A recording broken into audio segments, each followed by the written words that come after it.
first-generation college students, it's not just about getting into college, but staying in. And at Abilene Christian University, that retention rate for these students, not so good. But one college senior is trying to change that. KRBC's Jessica Rain shows us how she's using what she learned to help others stick to the books.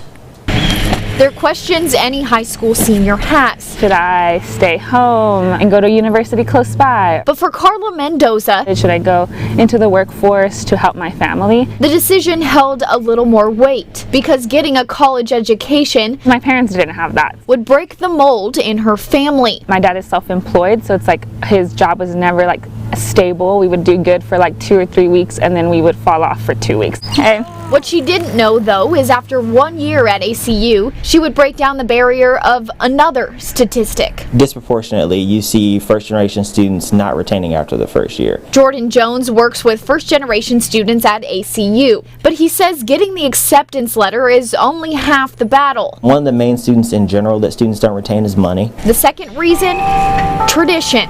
There's such a rich legacy here at ACU because we have so many students whose parents went here or grandparents went here. A lot of first-generation students felt a little isolated. It wasn't the case for Mendoza. It never like crossed my mind to not stay here the 3.5 years that I'll be here. But she's using her experience to make sure it doesn't happen to others. How can we get first-generation students involved, but how can we support them throughout this program? Mendoza is a mentor for those first-year students as a part of the First Gen program, answering the questions they have That's what I'm here for. because she's been there. I'm like very glad that I can just make a difference in one person's life, because I think it would have been very beneficial for me if somebody mentored me and poured into me. And as a graduating senior, she's also a role model to look to. In Abilene, Jessica Rank, KRBC, Abilene's local news.